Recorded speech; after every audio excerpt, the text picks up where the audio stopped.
They say I died for 11 minutes. But time works differently when you're there. Because in those 11 minutes, I spent 3 years in a place that doesn't exist. A place that no one talks about. A place built just for me. The worst part? I was never alone. Something was always with me. Something pretending to be me. My name is Evan Cole. I'm a software engineer from Chicago. Logical, rational, a man of numbers.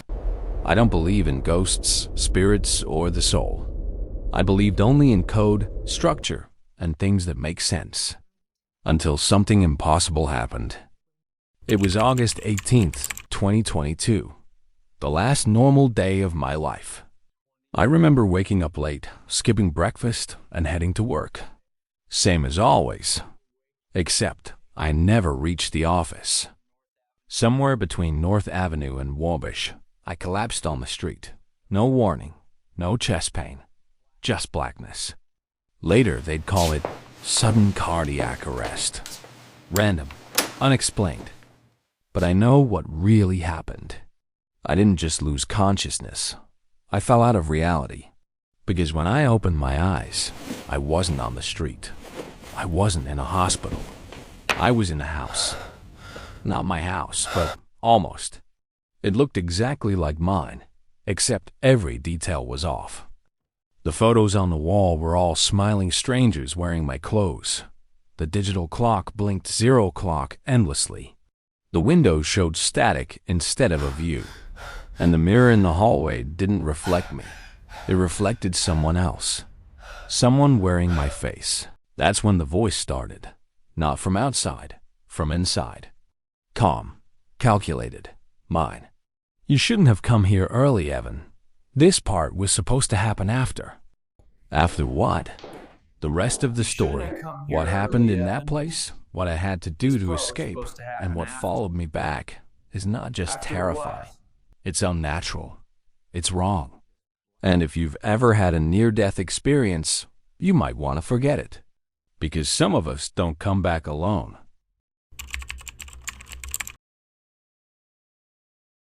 You shouldn't have come here early, Evan. This part was supposed to happen after. I was standing in the hallway of what should have been my apartment. Same floors, same white walls, even the same dent in the side of the fridge door. But nothing was right. There was no sound, no hum of the refrigerator, no cars outside, no wind. Time didn't feel like it was moving. The air was still, not stale, not warm. Just motionless. Like I'd stepped into a photograph of my life, not the real thing. I called out, "Hello?" My voice sounded wrong, slowed, like it was playing back from a bad recording. I turned toward the hallway mirror, the one that normally showed my reflection in the morning rush. But what I saw wasn't me. It looked like me, sure. Same eyes, same scar on my eyebrow. But this version of me didn't blink, didn't breathe, didn't follow my movements. He stared at me, cold, then smiled. And it wasn't my smile. I spun around and ran into the kitchen.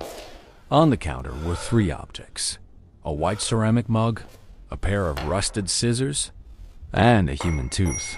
My stomach turned. But then I noticed something else. The mug had my company's logo on it. Except the name was spelled wrong. Compulex. We were never called that. I picked it up. There was something inside. Black liquid. Still, not coffee. Not even thick enough for blood. But as I lifted the mug closer, I heard something. Not from outside. From the liquid. Whispers. Too faint to understand. But the closer I leaned in, the louder they became. Until they weren't whispers anymore. They were screams. I dropped the mug. It shattered. Silence again. And that's when the TV turned on. I couldn't move. The footage was real time. Love. Except the Evan on the screen didn't match what I was doing. He raised his hand. I didn't. He opened the drawer. I didn't. Then he looked directly at the camera. directly at me and whispered, "You're not supposed to be here yet." I ran down the hallway, heart racing. But even as I moved, I noticed something impossible.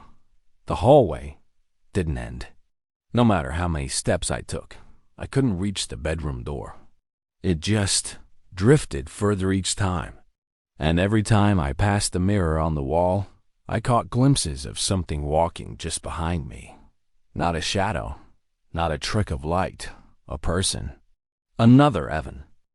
Except this one had no eyes. Just black, dripping holes where they should have been. And the worst part? He was getting closer each time I passed the mirror. I stopped running, turned to the nearest door.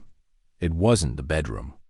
It was a room I'd never seen before, and somehow, I knew I was meant to open it. It looked like a child's bedroom, but aged, rotting, like no one had touched it in decades. Wallpaper was peeling in long strips. The ceiling fan spun too slowly, creaking with every turn. There was a crib in the center of the room, empty, at first. I stepped closer. The floorboards groaned beneath me. Inside the crib was a blanket, moving, something under it. I didn't want to lift it. Every instinct screamed to run. But I did. Slowly, I peeled back the blanket. There was no baby, just a set of human teeth arranged in a smile. A smile made entirely out of molars. My legs gave out. I collapsed. That's when I heard the voice again. They build it around you, Evan, piece by piece. Every regret, every secret, every lie. I spun toward the sound. There was a woman standing in the corner of the room, late 30s, hair matted, skin pale, eyes wide like they hadn't blinked in days. She looked human, almost, except her shadow on the wall was twisting like it didn't match her body. "Who are you?" I asked. Barely able to speak, she smiled. But it wasn't kind. Name doesn't matter. None of this does. Not really. It's just the in-between. You died, didn't you? I nodded. Me too. 8 minutes, cardiac arrest. They brought me back, but not all of me. She stepped closer. Her feet didn't make a sound on the floor. They show you what you fear most. Trap you in it. Stretch time, twist logic, break your mind down until you're begging to forget. I looked around. What is this place? She tilted her head. It's your house now, until the door opens. Or until something takes your place. A cold chill ran through me. Something's been following me, wearing my face. She nodded slowly. Yeah, that's your replacement. It learns how you walk, how you think, how you speak, and once it's perfect, it wakes up in your world. Suddenly, the walls began to tremble. A deep hum filled the air, like some massive engine roaring to life beneath the floorboards. The woman's eyes darted around. They're opening the door early. You weren't supposed to see all this. You're not broken enough yet. You have to leave before it gets out. I turned back toward the hallway. The door was there now, my real apartment door. Finally, opened just a crack. Behind me, the woman screamed, "Don't look back, just go." But I did. Just once. I wish I hadn't. The mirror in the hallway was no longer reflecting me. It was showing him. The other Evan, smiling, bleeding from the eyes, and whispering, "Thanks for warming up the body." I woke up to the sound of flatline beeping and people shouting. Chest compressions, lights overhead, defibrillator pads ripping off my skin. A woman screamed, "He's back!" But something wasn't right. My vision was hazy. My body felt heavy, wrong. And when the nurse leaned over and smiled down at me, her face twisted just slightly. Too wide, too still.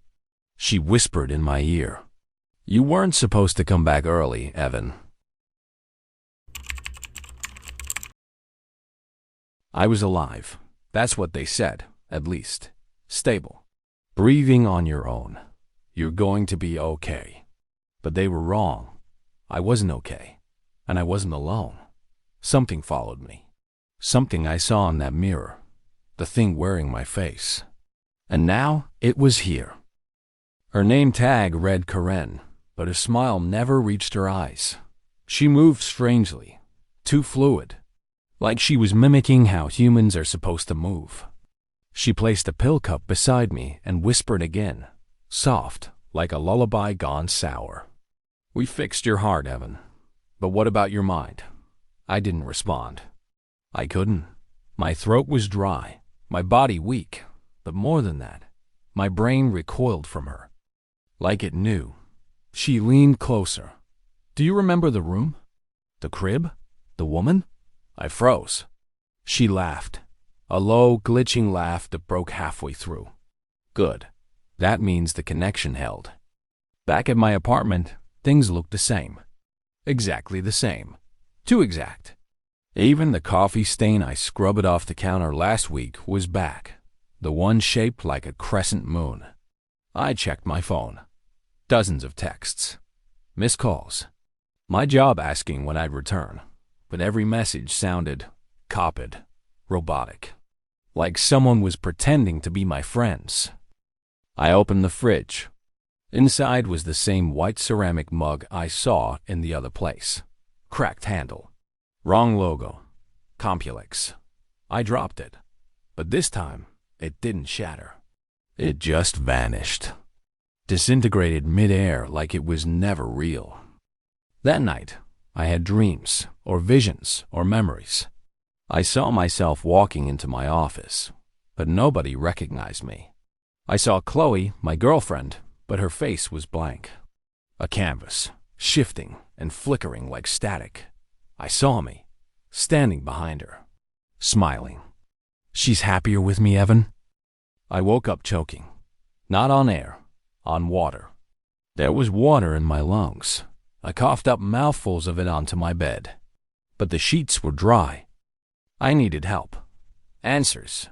Logic. Anything. I checked into a private neurologist under a false name.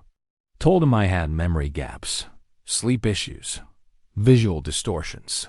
He ran an MRI. Routine. But when he looked at the scans, he went pale. "This doesn't make sense." "What doesn't?" "You've got symmetrical scarring in your temporal lobe, as if something's been etched into your brain like a pattern." "A pattern?" He pulled up the image. It wasn't random scarring. It was a shape, a spiral, perfectly carved. And at the center of the spiral was a tiny dot. A second later, the monitor went black. "That's not possible," the doctor whispered. I looked at him, and in that moment, he changed. Just for a second. His skin flickered. His face glitched. Like a video buffering on bad internet. And in that half second, I saw it. The thing from the mirror. Inside him. Watching me. I rushed home. Everything felt looped. My neighbor said the exact same line twice, word for word. My dog, who died 3 years ago, was barking inside an apartment across the hall. And when I looked into the mirror again, this time in my own bathroom, I didn't see anything at all. Just black, a void. Until 2 eyes appeared. My eyes. You weren't supposed to remember. But you do. And now, we both pay. My phone rang. Blocked number. I answered. It was the woman from the crib room. Her voice was shaking. "Evan, it's me. I don't have much time. They're watching. They always are. I thought you were trapped. Still am. But you broke something. Your death was too early.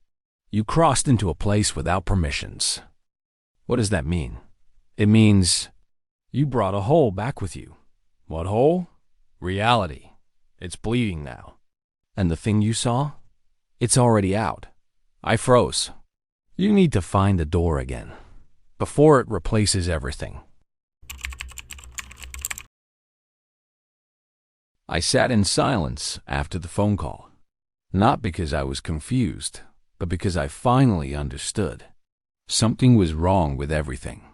This wasn't just lingering trauma from my cardiac arrest. This was something real, and I wasn't imagining it. I walked through my apartment slowly. It looked the same at first, but the details felt off. The clock on the wall blinked 0 o'clock, even though I'd reset it. My phone screen glitched when I looked at my own reflection in the front camera. The mirror in the bathroom didn't show my movements correctly. There was a half-second delay, and then at exactly 3:19 a.m., I saw it. A door at the end of the hallway, one that had never been there before. It wasn't flashy, just old, wooden, faded gray, no handle, only a small keyhole. I don't know why, but I felt drawn to it. Like I'd seen it before, like it had been waiting for me. I crouched down and looked through the keyhole. On the other side, I saw myself, sitting still, in a room with white walls, looking directly back at me, expressionless, bleeding just slightly from the eyes. I pulled away from the door, shaken. When I looked back again, nothing was there. Just darkness through the keyhole. And then, a creaking sound. The door opened slightly, only an inch, but enough to let something slip out. The hallway light above me burst with a pop. I didn't see anything come through, but I knew it had. I started feeling it, in the corners of the room, behind the mirrors, in the gaps between sound and silence. It didn't walk. It didn't speak. It watched. And every time I blinked, I swore I saw myself standing in the next room, just for a second before vanishing. I tried to make sense of it. I stood in front of every mirror in the apartment, one by one. Each showed me, but not exactly. In the bedroom mirror, my smile was slightly crooked. In the kitchen mirror, my eyes were too dark. In the bathroom mirror, I wasn't blinking. "This isn't real," I whispered. And from the hallway mirror, my reflection responded, "No, but it's close enough." I stumbled back.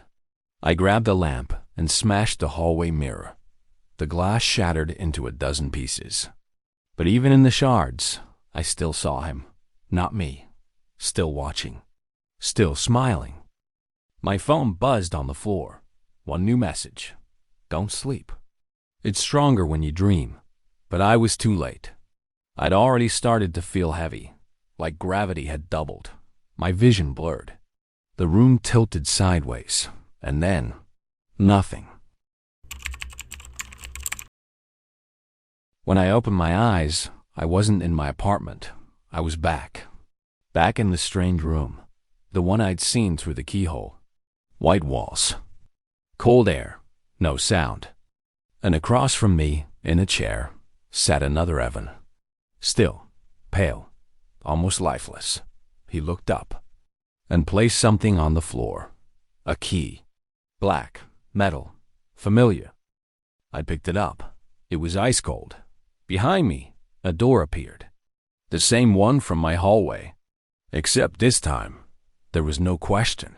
There was only one keyhole. Only one way out. I stepped toward it. But before I could turn the key, the other Evan spoke for the first time. "If you go, I stay. If I stay, I become you." I didn't answer. I just pressed the key in and turned. I woke up in my bed. Morning light pouring through the curtains. Birds chirping, coffee brewing. Chloe walked in and smiled like everything was fine.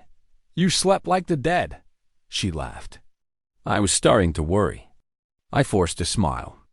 I sat up, touched my face, my chest. All of it felt right, normal. But as I followed her into the kitchen, I saw it. The mug on the counter. The one with the wrong logo. Complex. The mug was there again. White. Ceramic. The same wrong logo. Complex. But this time, I didn't panic. Because I finally understood. I remembered everything. The white room. The mirrored version of me. The key. The choice. And most importantly, the feeling when I turned the key. Not fear, not confusion, but certainty. I'd made it. Back to the real world. Not the fake copy. Not the looped hallucination. Not the mirror realm. This was reality, and I was myself again. But the mug, it was still here. Like a souvenir from something I never should have survived. Or a warning. Chloe sat beside me, sipping her coffee, scrolling her phone. "You okay?" she asked softly. "You've been quiet all morning." I nodded, but I kept staring at the mug. "It's over," I said. She raised an eyebrow. "What is?"